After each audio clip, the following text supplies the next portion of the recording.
Good afternoon, student. Today we are going to discuss the next session, that is carbon dioxide transport. Yesterday we have discussed the transport of oxygen, and in this today's session we are going to discuss the transport of carbon dioxide.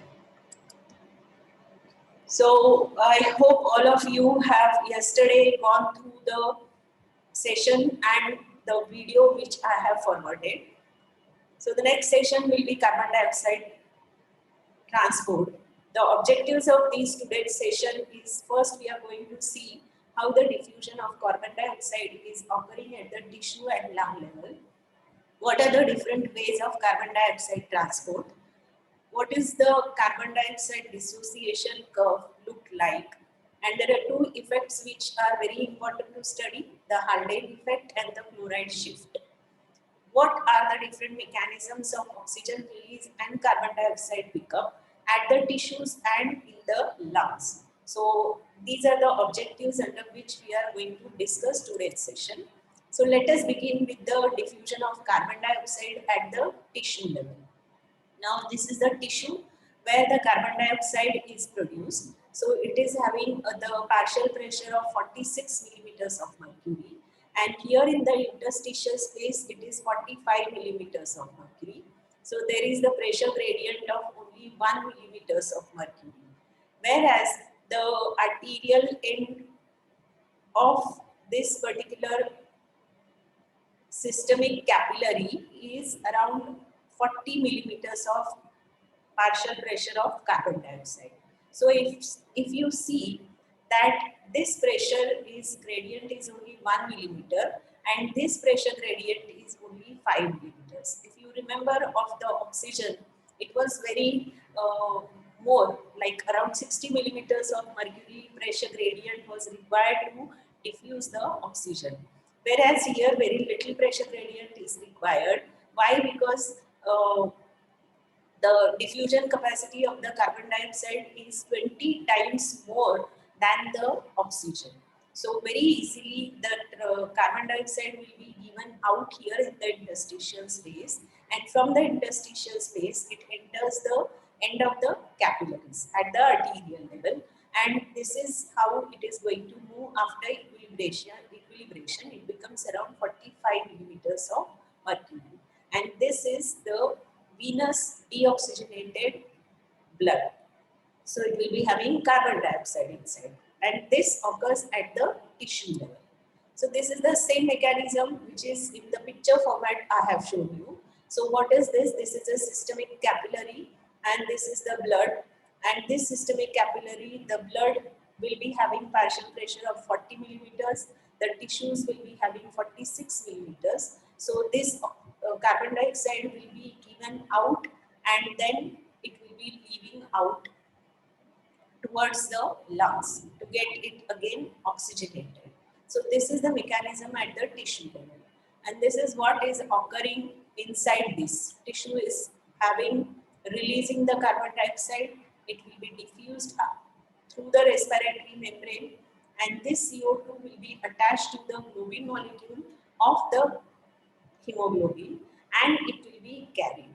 So this is carried by way of the blood. So this is the mechanism of CO2 diffusion.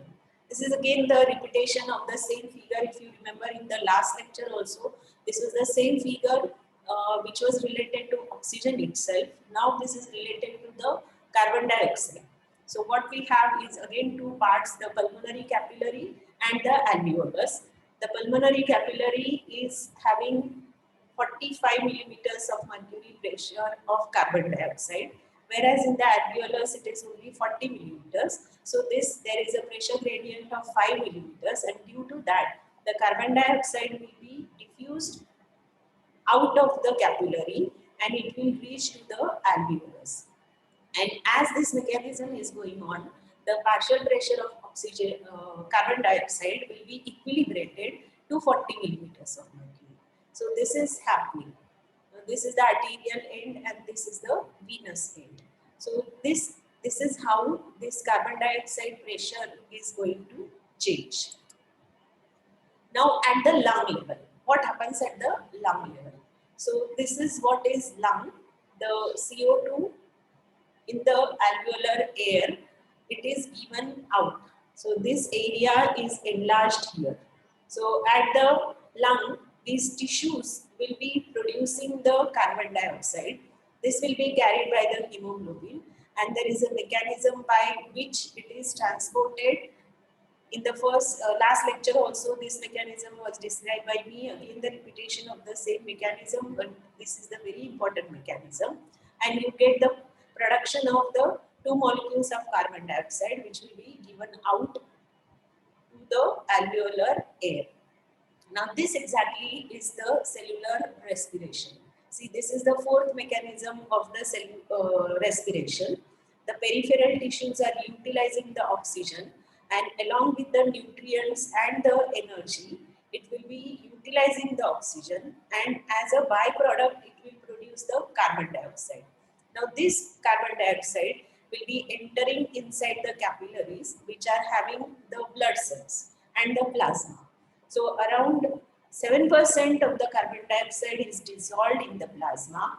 The 23% of the carbon dioxide will be combined with the hemoglobin, and the remaining 70% will be adjusted or buffered or transported by way of combining with bicarbonate ions. So there are three mechanisms by which the carbon dioxide is transported. The major 70% through the bicarbonate ions, second is with hemoglobin, and third is dissolved in plasma. So this is dissolved in plasma. How this hemoglobin is carried? This CO2 which enters inside the RBC, 23% will be combining with the globin molecule. So this is how it is carried. And the remaining CO2, it combines with the water molecule, forms carbonic acid in presence of carbonic anhydrase, which is going to dissociate into hydrogen ions and bicarbonate ions. These bicarbonate ions then will be given out. So the CO2 which is produced by the tissue metabolism by the three ways is expired out. And this then is transported via the venous circulation. So the blood is going to transport up to the level of alveoli, and here the carbon dioxide pressure, due to the pressure difference, it will be diffused out. So in the form of bicarbonate ions, it will be transported out. And this is the basic mechanism of carbon dioxide transport. So as we have seen that this carbon dioxide is transported in blood in dissolved form as bicarbonate ions, as protein bound to the carbamino compound, and the amount of stored as carbamino compound is around 21 milliliters per liter of blood. So around 4% of the total arterial CO2 is stored as carbamino compounds, whereas rest all is dissolved as bicarbonate ions. Now the majority of the carbon dioxide is transported in the form of bicarbonate ions, which already we have discussed in the figure. This is just the explanation of that figure again. So the carbon dioxide is combining with water in presence of anhydrase enzyme. It forms the acid which is dissociated to form the hydrogen ions and bicarbonate ions. The amount of CO2 in bicarbonate form at PCO2 40 is around 420 milliliters per liter. So around 90% of the total arterial CO2 is in the form of bicarbonate ion. So whatever carbon dioxide we are having in the body, around 90% is in the form of bicarbonate ions. Now, after knowing how it is transported, the ways by which the carbon dioxide is transported, we are going to see the dissociation curve. If you remember the first lecture of the oxygen hemoglobin dissociation curve, you have a sigmoid shape of the curve. So slowly it was reaching up to the level of 104 and it was having a sigmoid shape, and there were changes according to the partial pressure of oxygen. Now this cannot happen to the carbon dioxide, as the normal carbon dioxide diffusion is around 20 times more So it is very difficult to plot or measure the carbon dioxide transport mechanism. Still, the theoretical part, if you are seeing about the carbon dioxide dissociation curve, it is like this. So what we have is carbon dioxide pressure in millimeters from 0 to 120, and whereas this is the carbon dioxide which is present in the blood. So that will be this. So the pressure difference is very little. What is the changes? It is around 40 to 45. Remember about the oxygen. It was like 104 to 40. So there was a variation regarding the pressure itself. But here the pressure difference itself is very less. So it is around 4, 5. This is the normal range. And in this normal range, around 50% of the CO2 is present. And as the pressure goes on increasing, the amount of CO2 which is present in the blood also will be increased. And if the pressure is decreased, the amount of pressure in the blood also decreases. So this is dependent on the pressure.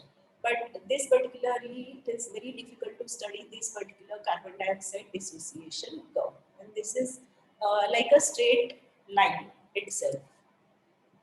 So what exactly it is showing? This curve shows the normal blood PCO2, which is ranging between the limits of 40 at the arterial blood and 45 at the venous, which is very narrow range.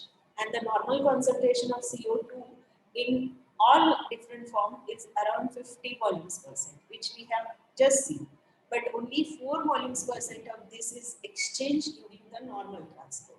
So what is required is only 4 volumes, but we have 50 volume percent in this narrow range of pressure.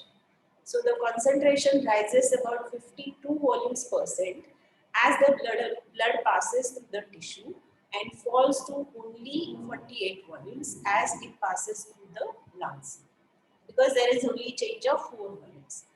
There is no drastic change in the volume of CO2. That is a normal limitation. So it can change up to 4. So this is how it is happening regarding the CO2.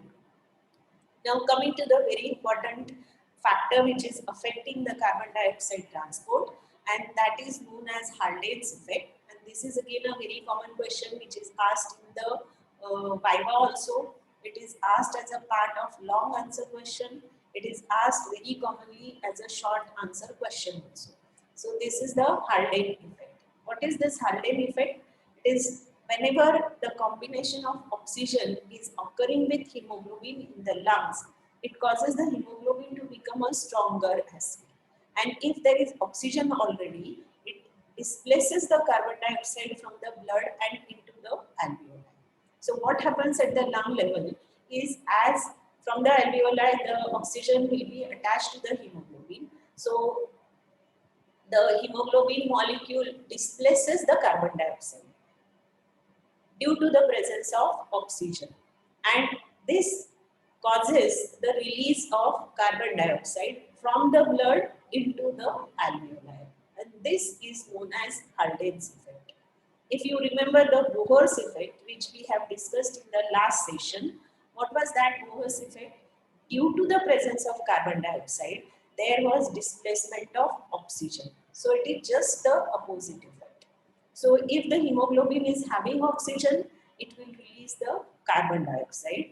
If the hemoglobin is having carbon dioxide, it will release the oxygen. Now this oxygen release, where it is required at the level of tissues. So at the tissue level, there will be Bohr's effect. And at the lungs level, it will be the Haldane's effect for carbon dioxide. So this displaces the carbon dioxide and increases the carbon dioxide transport. Now this bicarbonate in the RBC is the next form by which the carbon dioxide is transported.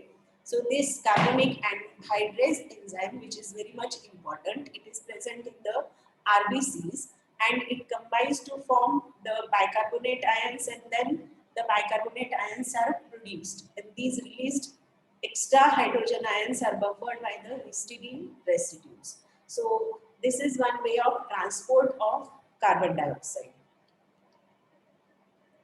So this particular transport occurs 70%, which we have already discussed. Now, as carboamino compounds in the RBCs, the remaining 30% will be transported. So it will combine with the hemoglobin and it will form the compounds as carboamino hemoglobin compounds, and then it will be transported. So 70% via bicarbonate ions and 30% with the carboamino. Very little is dissolved in the plasma. And of course, the extra release hydrogen ions should be buffered. It is around 23% to exactly measure. And then it can be dissolved as a carboamino compounds also, which already we have discussed. Now, coming to the next point of objective, that is the discussion that what is the chloride shift which is occurring at every tissue level. So, what is this chloride shift? This is also known as Hamburger's phenomena or Hamburger's shift. And this question again is very commonly asked as an SAQ, and it is very common question which is asked in the Viva exam also. So what exactly is? What happens is whenever there are bicarbonate ions are passed, they are passing out of the RBC. Now this RBC, if they are losing the negative ions, because these bicarbonate ions are negative ions. So if the bicarbonate ions are losing or leaving the RBC, they will cause decrease in the electroneutrality. Now the cell doesn't want this change. What they do is they will try to maintain the electroneutrality. And to maintain the electroneutrality, whenever the bicarbonate ions are moving out, at the same time, the chloride ions, which are again a negative ion, they will be moving inside. And this chloride shift is very rapid and it is complete before the RBCs are exiting the capillary. So very rapidly, the bicarbonate ions, whenever are passing out of the RBC, very rapidly the chloride ions will be moving inside. And this is the shift mechanism, which is known as chloride shift or Hamburger's phenomena, is to maintain the neutrality of the RBCs. And this is how it is occurring. So this is the mechanism of oxygen release and carbon dioxide pickup. So this is just the summary which is occurring at the tissue level. So what happens at the tissue level? This is carbon dioxide, okay, which is produced, and this carbon dioxide will be taken up. See, you can see by the size of the arrow, the major part of the carbon dioxide is combining with water.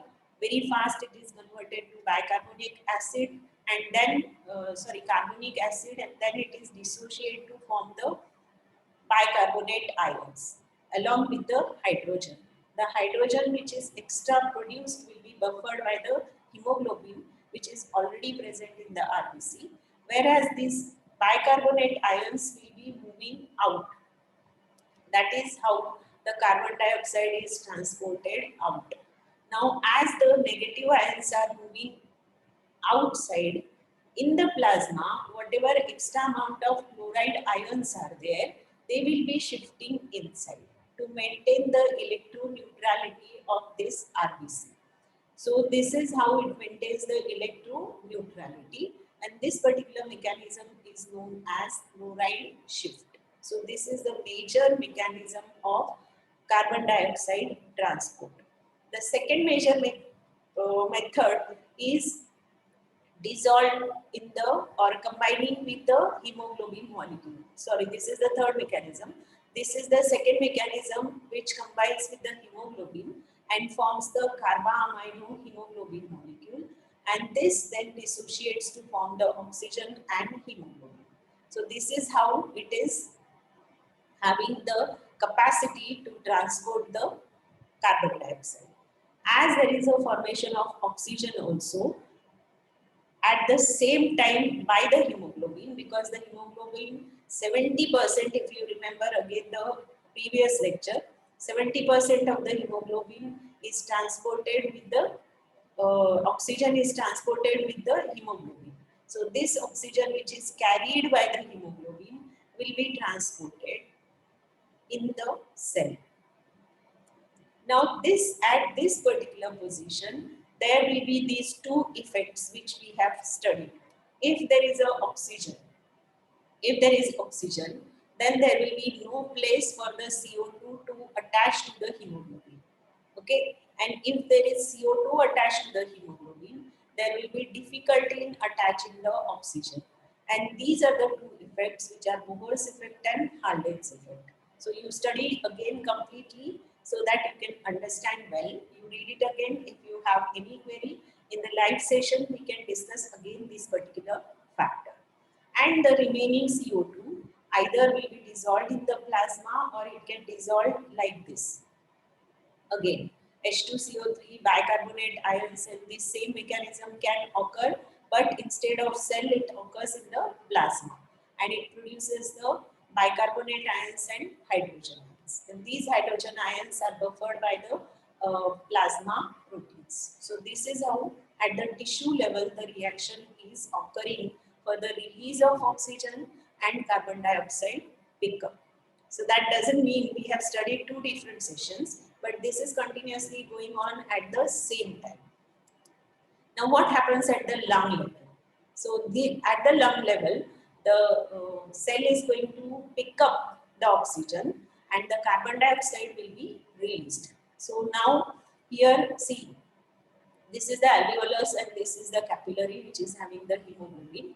So what it is having now here from the plasma, we have to see how oxygen is picked up. So the partial pressure of oxygen here is much more as compared to the blood capillaries. So due to the large pressure gradient, 70% of the oxygen will be entered inside, it will be combining with the hemoglobin, and by way of this combination, it will be carried out. And the next part we have just seen. Okay, so this is combining with the hemoglobin and then it forms the hydrogen ions and bicarbonate ions. The bicarbonate ions are entering inside from the blood plasma and extra ions, if are there negative, here then the chloride ions will be moving out. So this mechanism is known as reverse chloride shift.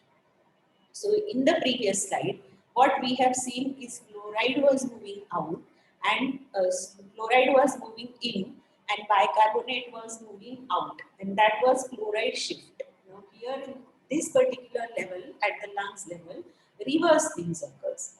The bicarbonate ions will be entering inside the RBC and the chloride ions will be moving outside. And this causes the again same reaction forming the carbon dioxide, and this is how the carbon dioxide is released. That is the major way. Then this carbon dioxide can be released as the hemoglobin, which we have already seen, as the dissolved material we have already seen as a dissolved in bicarbonate form or dissolved in the plasma. And the oxygen pickup is majority by the hemoglobin, or 7% remaining can be dissolved in the plasma. So this is to summarize how these gaseous exchange occurs at both the ends, at the tissue level also and at the lung level also, and what are the different methods. Now here in the carbon dioxide transport mechanism, very rarely a long question is asked. Very rarely, but the short answer questions are asked on the Halden's effect, the chloride shift, the factors affecting or the ways of transport of carbon dioxide. So these are the commonly asked questions on this particular topic. But if you study the transport mechanism, it is the common question is asked on the oxygen transport, and that to the oxygen hemoglobin dissociation curve. The video which I have posted in your group was related to that particular question only. So how to write the answer for that particular question. And here for this session, you remember that short answer questions are asked. Very rarely the long answer question is asked for this carbon dioxide transport. But whatever is important, you can summarize well if you are going to study the transport of gases. So this Gas exchange, to summarize, is processed in the peripheral organs are essentially opposite those in the lungs. Oxygen is released from the capillary blood to the tissues. It diffuses to the mitochondria energy through the cellular metabolism. And the carbon dioxide is diffusing from the tissue to the bloodstream and is transported to the lungs for elimination. So these are the opposite direction gas exchange occurring. The exchange of the O2 and CO2 in the blood tissue exchange unit, it always dependent on the partial pressures of these gases, and they are also dependent on the saturation curves. So we have studied the oxygen saturation curve also and the carbon dioxide saturation curve also. So at a particular pressure, if the enough oxygen and enough carbon dioxide is present, then there will be no gas exchange. According to the saturation and according to the pressure difference, the changes will occur. Like say for example, you are having metabolism, increased metabolism, you are exercising, your tissue will produce more carbon dioxide. Then the saturation will change, the pressure will change. And they will require more oxygen also. So the transport mechanism for both these gases should be increased. And due to that, the pressure changes will be changed and accordingly the body adjusts these particular things. So that is all regarding the carbon dioxide transport. I hope it is clear. If you have any doubts, you can clear in the live lecture. Yesterday, I discussed that it is better to have a recorded lecture, but only I think 3 more lectures are remaining. So I will finish the teaching, and in the last lecture, we can discuss whatever queries we have in the live session. Thank you very much.